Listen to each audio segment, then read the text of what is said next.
Lucas 7, versículo 11 ao 17. Quem achou, diga amém. Diz assim a palavra do Senhor, os irmãos se assentaram. O filho da viúva de Naim. Aconteceu pouco depois ir ele à cidade chamada Naim, e com ele iam muitos dos seus discípulos e uma grande multidão. E quando chegou perto da porta da cidade, eis que levava um defunto, filho único de sua mãe, que era viúva. E com ela ia uma grande multidão da cidade. E vendo-a, o Senhor moveu-se de íntima compaixão por ela e disse: não chores. E chegando-se, tocou o esquife, e os que levavam pararam, e disse: jovem, eu te digo, levanta-te. E o defunto assentou-se e começou a falar, e entregou a sua mãe. E de todos se apoderou o temor, e glorificavam a Deus, dizendo: um grande profeta se levantou entre nós, e Deus visitou o seu povo. E correu dele esta fama por toda a Judéia e por toda a terra circunvizinha. Amém? Pode se assentar em nome de Jesus, irmão? Amém. Como eu disse, a ordem de Jesus é: não chores, se levante. Amém? Eu sei, irmãos, que há tempo de sofrimento, que há tempo de tristeza, que há tempo de tribulação. Tem dias que nós nos encontramos chorosos, tem dias que até tentamos sustentar a moral, mostrar para as pessoas que estamos fortes, mas só Deus que conhece o nosso coração sabe que estamos tristes. Nós até sorrimos para mostrar uma aparência de que está tudo bem. Eu falo isso porque às vezes eu sou assim. Não que eu seja falso, não que eu seja hipócrita, mas às vezes nós não podemos transmitir tristeza para as pessoas. Às vezes nós temos que mostrar para as pessoas que estamos fortes. Por quê? Porque algumas pessoas não têm estrutura suficiente para suportar ver a sua dor.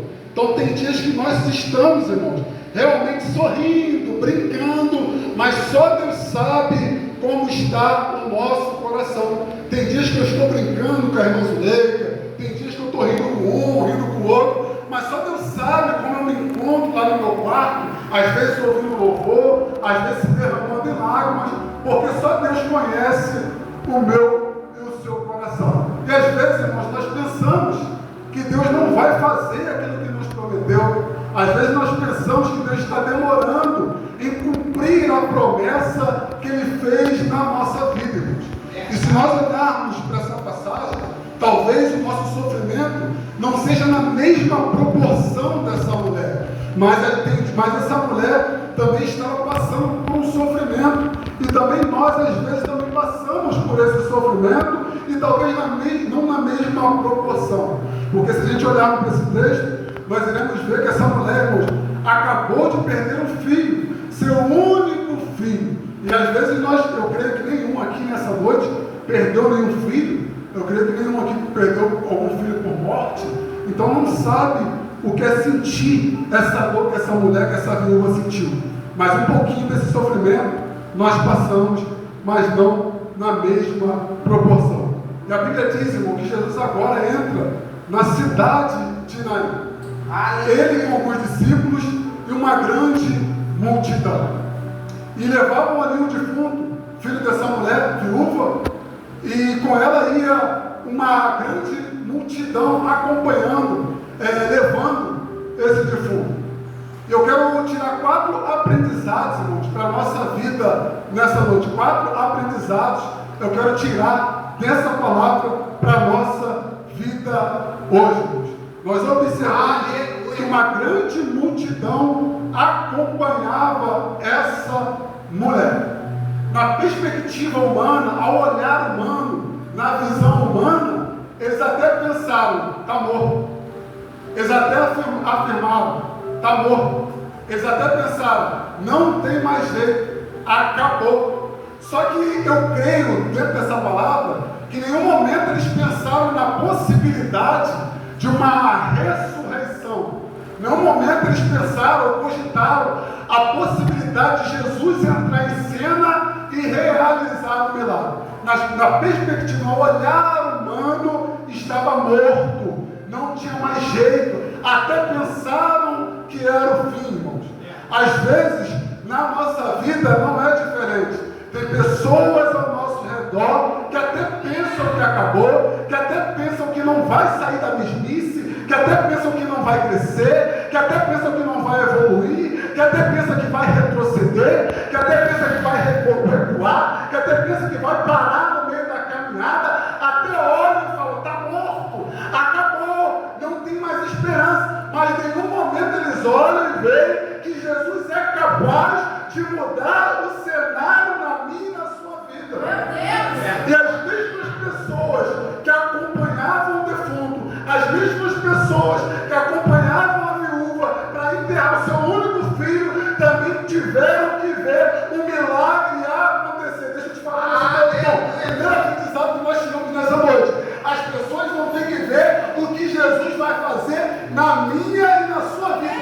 Deixa pensar que está morto. Deixa pensar que não vai dar em nada. Deixa pensar que não vai evoluir. Deixa pensar que não vai ter crescimento. Deixa pensar que esse cenário não vai mudar, irmãos. Jesus vai entrar em cena. Aleluia. No momento certo, Jesus vai entrar em cena.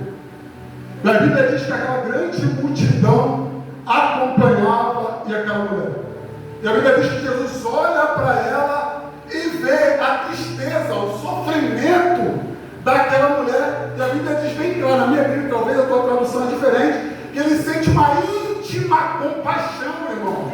Ou seja, ele tem essa reciprocidade de sentir na pele o que aquela mulher estava sentindo, irmão. Talvez você hoje entrou aqui, irmão, chorando. Talvez você entrou aqui hoje triste. Talvez você aqui hoje se encontra nesse tempo de sofrimento. Mas segundo aprendizado que nós tiramos para a nossa vida hoje, irmão, Jesus está vendo esse sofrimento e no momento certo Ele vai ter compaixão de mim e de você. Jesus tem uma íntima compaixão por essa mulher. Jesus sente o que essa mulher está sentindo. Jesus sente na pele o sofrimento que essa mulher está passando, irmão. Só que a minha Bíblia diz, a sua Bíblia também diz, eu creio, que Romanos 8,18 vai dizer que nenhum sofrimento, pastor, é comparado com a glória que está por vir, irmão. Nenhum sofrimento nessa terra, nem a perda do seu único filho, nem a perda do seu marido, nem os problemas, nem as lutas, as perseguições, as chicotadas que Paulo tomou, as chicotadas que Jesus tomou, nada é comparado com a glória que está por vir, irmãos. Aleluia! Mas o que está querendo dizer, irmãos? Não desista da glória por causa do sofrimento que você está passando. Não recue, não pare, não retroceda, não deixa o sofrimento te vencer por causa da provação que você está passando, por causa da renúncia que você tem que fazer, por causa das afrontas que você tem passado, por causa da promessa que está demorando a se cumprir, por causa do choro, irmãos. Não desista da glória, irmãos, que é incomparável com o sofrimento que você está vivendo hoje. Segundo aprendizado, irmãos. Primeiro aprendizado. Segundo aprendizado. Terceiro aprendizado, irmãos. Jesus sente uma íntima compaixão por aquela mulher. E a Bíblia diz que ele toca. Mas senhor, pastor Jean, a Bíblia diz que ele toca o esquife. Algumas traduções falam que ele toca no esquife. Esquife no original significa caixão. Só que na cultura, naquele tempo, a cultura era: o caixão estava passando, o defunto estava passando, o caixão estava aberto. E ninguém poderia encostar a mão no defunto. Observa que a Bíblia diz que vários milagres Jesus realizou começou através da imposição de mãos. Tem pessoas, glória, tem pessoas que foram curadas através de Jesus colocar a mão. Só que naquela cultura, se a pessoa tocasse a mão no defunto, era considerada imunda. Era considerada imunda e provavelmente escandalizaria o evangelho. Terceiro aprendizado que nós tiramos hoje, irmão. Tem muita gente se contaminando e escandalizando o evangelho, irmão. É Deus falando, ó, não se contamina, não escandaliza o evangelho. Na cultura de lá, a contaminação vinha através do quê? De colocar a mão no defunto. Traz para os pastores, pastor. Como eu hoje escandalizo o evangelho? Através da fofoca, através da prostituição, através do adultério, através da contenda, através da desobediência. Tem muita gente se contaminando, irmãos, e escandalizando o evangelho. Terceira lição: não se contamine, irmãos. Não escandaliza o evangelho nessa noite, irmãos. Pelo amor de Deus, não se contamina. Não escandaliza o evangelho nessa noite, irmão. Tem muita gente, que não está nem percebendo, irmão, mas está no meio da sociedade, escandalizando o evangelho, pensando que ninguém está vendo, irmão. Tem uma multidão de olhos. E a multidão está ali, pastor Jean, está olhando, ó. Jesus vai tocar a mão. Porque eu fiquei sabendo que algumas pessoas, ele pulou com imposição de mãos. Ele vai, se ele tocar, ele é considerado imundo, ele vai escandalizar o evangelho. A multidão, irmãos, está de olho. Talvez você está olhando e está pensando, ninguém está olhando, ninguém está vendo. A igreja, a liderança não está vendo. Os membros, irmão, tem gente que está de olho. É verdade. Está vendo? E tem gente que está olhando e está vendo você escandalizando o evangelho. Cuidado, não se contamina. Não escandaliza o evangelho. E a Bíblia diz que agora Jesus vai lá para os que tocam no caixão, porém não tocam no defunto. Ele vai lá e declara para o defunto se levantar, irmãos. Observe que não tocou, mas não foi com imposição de mãos, foi através de uma palavra. Se levanta. Ele fala para ele, ó, se levanta. Até parece estar morto, mas se levanta. Até parece que não tem mais solução, mas você que entendeu o poder da palavra? Você consegue entender a importância de nós entendermos a palavra? Olha a palavra, ela muda tudo, irmãos. Até parecia, ó, está caminhando para ser enterrado, está desfalecendo, vai parar, estou pensando em desistir, estou pensando em recuar, essa luta está me vencendo, esse sofrimento está me ganhando, esse choro está atormentando a minha alma, é só afronta, é só perseguição, é só problema em cima de problema, é pancada em cima de pancada, até parece que é o fim, mas Jesus entra em cena e fala, se levanta. Poder da palavra. Ezequiel está no vale e está olhando, irmãos. Numa visão ele está olhando, ó, ossos sequíssimos. Ossos sequíssimos. Na ótica humana, não tem mais jeito. Na ótica humana, acabou. Nada vai sair dali. Nada vai acontecer. Na ótica humana, é o fim. Através de uma palavra, Deus fala para ele, ó, Ezequiel, profetiza. Ezequiel, profetiza, irmãos. E Ezequiel vai lá e profetiza. E aquilo que parecia morto, irmão, reviveu. Aleluia! Aquilo que parecia morto, irmãos, teve vida. Às vezes, aos nossos olhos, não tem mais jeito. Às vezes, olhamos para nós, se sentimos incapazes.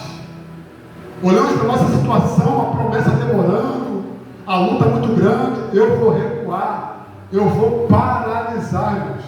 Aí você consegue entender nessa noite a importância de nós se atentarmos para a palavra?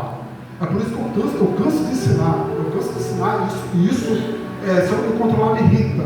Irmãos, se esforcem, em nome de Jesus. Pega esse aprendizado aqui prático. Aprendizado prático.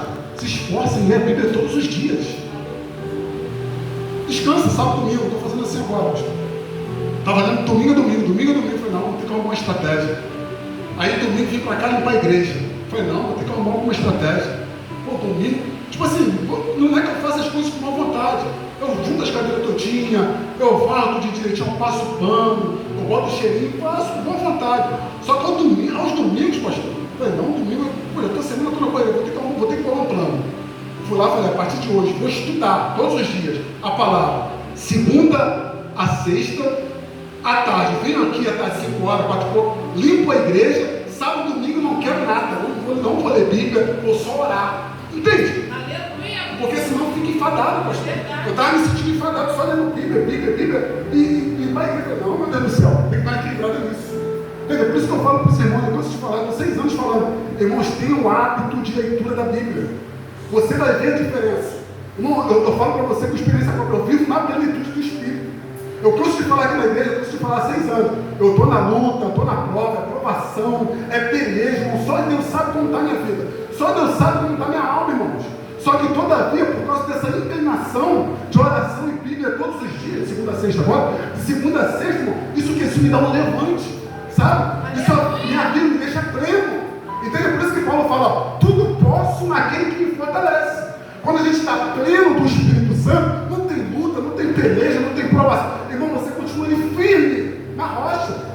É por isso que Mateus, capítulo 7, versículo 25 diz, aqueles que ouvem a minha palavra e praticam a minha palavra é considerado um homem prudente, que edificou a sua casa sobre a rocha. Pode vir tempo, pode vir tempestade, pode vir, irmão, beleza que você está firme. Por quê? Porque você tem hábito de leitura, hábito de se encher com a palavra todos os dias. Nem que seja um versículo. Pega aqui, ó. Faz uma leitura sistemática, pega um capítulo, Atos, vou pegar Atos 1, vou começar Atos 1, um capítulo. Amanhã, Atos 2, terça. Quarta, Atos 3.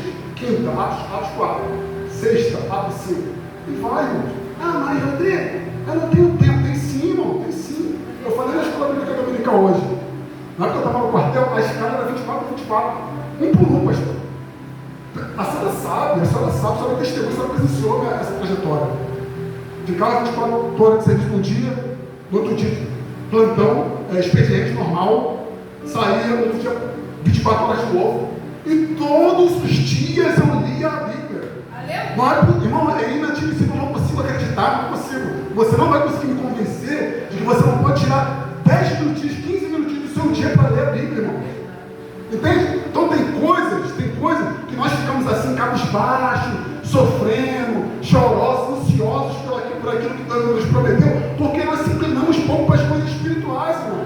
O pastor já cansa de falar lá no descendo lá de cima, lá no mundo de cima. Ele fala, como que ele gosta de citar assim lá, como é que a senhora conseguiu vencer todos esses processos que a senhora passou? De separação, de traição, esse negócio todo que a senhora passou, como é que a senhora conseguiu?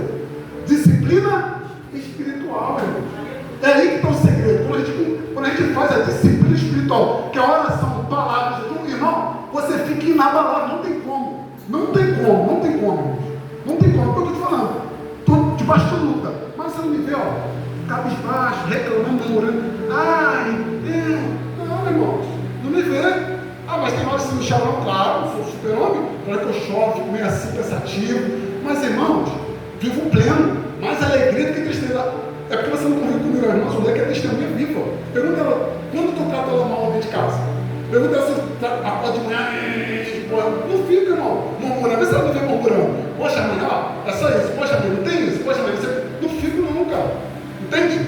Por essa luta está falando. Disciplina espiritual, irmãos. Entende? Não se contamina, seja cheio do Espírito Santo. Para de chorar, se levanta, irmão. Você só vai se levantar quando você entender a se inclinar para as coisas espirituais. Você só vai se permanecer de pé quando você entender a importância da disciplina espiritual e de ser cheio do Espírito Santo, irmãos. Quando você não pegar essa chave, quando você não aplicar isso, irmão, o negócio não vai mudar. Aleluia! Na verdade, diz que agora Jesus vai ali e dá ordem. E o morto se levanta, irmãos. Jesus ressuscitou o jovem. E a Bíblia diz que ali havia uma grande multidão. observando essa cena. A grande multidão estava observando essa cena. Quarto aprendizado: tem coisas, sofrimentos, irmãos, que nós iremos passar para que o nome de Deus seja glorificado. Por quê? Porque Jesus é estrategista. Observa, há uma grande multidão olhando. Jesus preferiu esse momento para ressuscitar o morto, certo? Através do morto, olha que coisa, através do morto ressuscitando, o Evangelho queria expandir. O Evangelho ia ser o quê? Proclamado. O Evangelho ia ser o quê? Pregado. Jesus ia virar o quê? Notícia. Tanto que no último versículo 17 fala o quê? Que a sua fama, a fama de Jesus, o quê? Se expandiu. Olha como é que Deus é estrategista. Ele preferiu fazer o quê? Aquilo diante de uma grande multidão, para que o nome dele fosse glorificado. Então tem sofrimentos que nós iremos passar, tem lutas que nós iremos atravessar, para que o nome do Senhor seja glorificado, irmãos. Porque se isso não acontecesse, como teríamos essa palavra escrita para os dias de hoje? Mesma coisa com Jó. O que Deus fez com Jó? Jó, vou permitir você passar por essa tribulação, você perder seus bens, você perder seus filhos, você ficar leproso, para que o nome de Deus fosse glorificado. Porque se Jó não passasse por isso, nós não teríamos escrito hoje a palavra, não nos serviria de testemunho para os dias de hoje. Então aceite isso que você está passando hoje. Aceite o sofrimento que você está passando hoje. Porque lá na frente vai servir para o nome de Deus ser glorificado. Porque lá na frente você vai contar: caramba, passei por isso. Vamos botar aqui a palavra introdutória. Estava no barco e veio uma grande tempestade, o professor trouxe, né? Veio uma grande tempestade. Até a irmã Renata trouxe também, Salmo 50, versículo 12, né? Que fala que quando a gente invocar, certo? A gente invoca o Senhor se atenta para a nossa invocação, Ele faz aquilo que nós estamos precisando, e depois nós o quê? Nós honramos Ele. Na minha tradução, quando ela leu ali, na minha tradução está diferente. Nós glorificamos a Ele. Então a gente invoca o Senhor no momento de tribulação, Ele vem e faz aquele sofrimento que nós estamos passando, e depois nós o que? Glorificamos. Olha que coisa. Desde então, teu sofrimento serve o que? Serve para glorificar o nome de Deus no futuro. Assim como os camaradas lá no barco. Passou pelo vento, passou pela tempestade, e hoje serve o que? Como testemunho para o nome de Deus ser glorificado. Amém? 9 horas. Eu agradeço a minha oportunidade, com bastante dificuldade para pregar. A garganta está seca, está coçando, mas é porque é muita informação. Amém? É porque não